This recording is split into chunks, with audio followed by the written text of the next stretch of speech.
Now I'll share my food journey through Japan as part of my Eat, Pray, Love series. Since on the first trip I didn't try everything I wanted, have I decided that this trip I would try majority of the things I didn't try back then. Even now, I still haven't tried all the possible delicacies of Japanese cuisine. Just the night when we landed, as hungry as we were, have I decided that we would go for the dish that Osaka is the most famous for in Dotonbori. Teppanyaki, a savory, umami dish, popular Japanese street food from Osaka, featuring savory, ball-shaped dumplings made of wheat butter filled with diced octopus, green onion, pickled ginger, and tempura scraps. It was delicious and fun to look at. I still crave it, now that I returned home.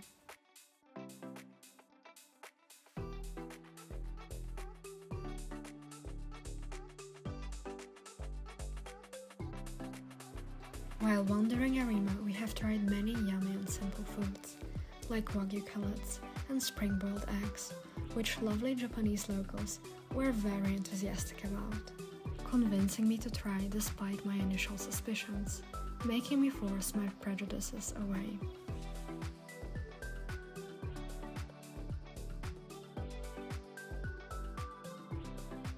Well, unlike my initial doubts, the egg was delicious.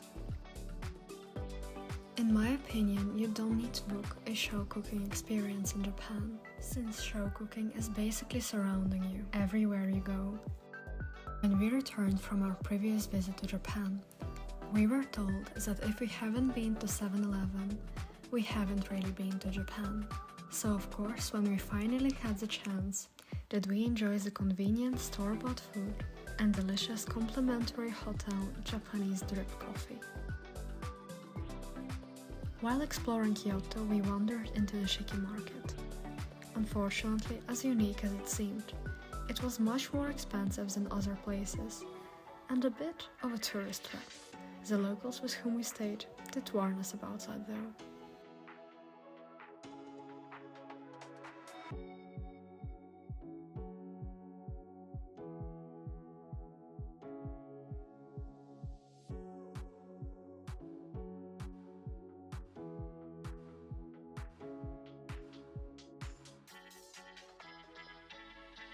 One thing that I haven't tried last time was ramen. Yes, shame on me.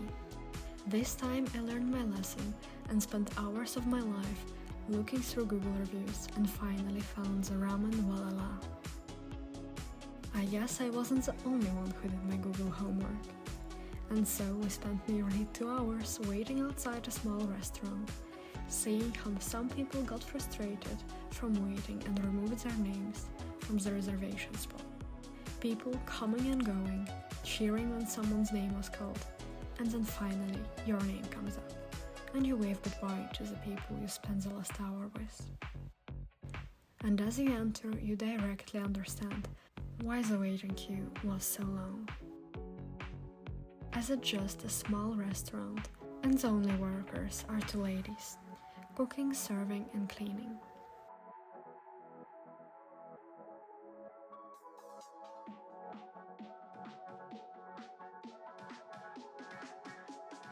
While you look around, savoring the almost authentic atmosphere.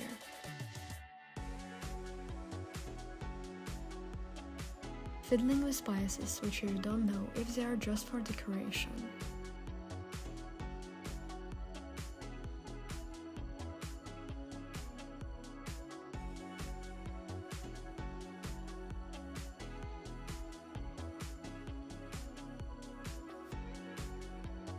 The miso was really tasty though, not sure if worth the wait.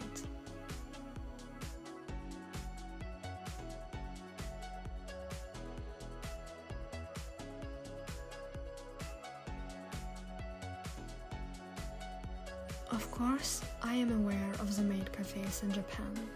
However, just like last time, I was not convinced to enter. While going down the rabbit hole of the internet, searching for what you can do in Kyoto in the evening, I suddenly stumbled on a gem of a place.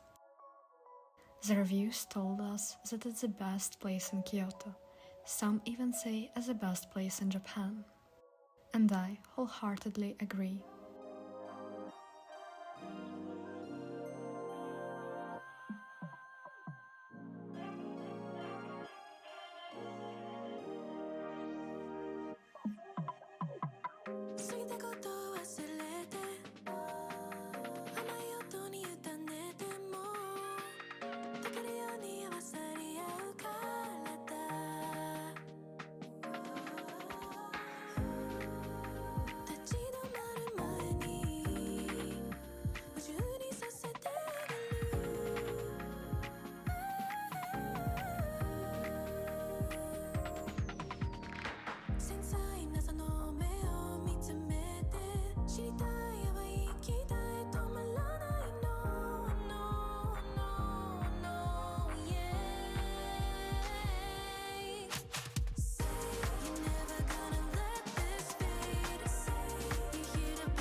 Of course, I couldn't skip the sweetly goodness of Japan, with which I fell in love last time.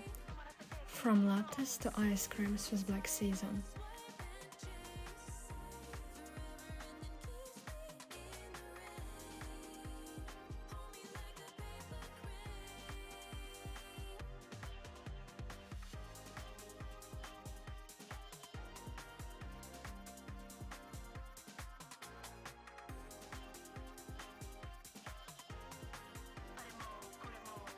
And this time I didn't miss my opportunity to buy lots of matcha and matcha sweets to share with my loved ones.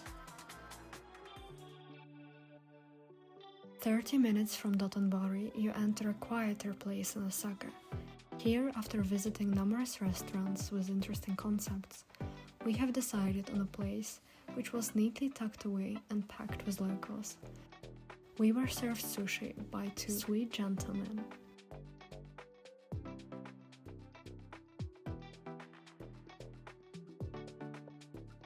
It would be a crime to leave Japan without eating sushi.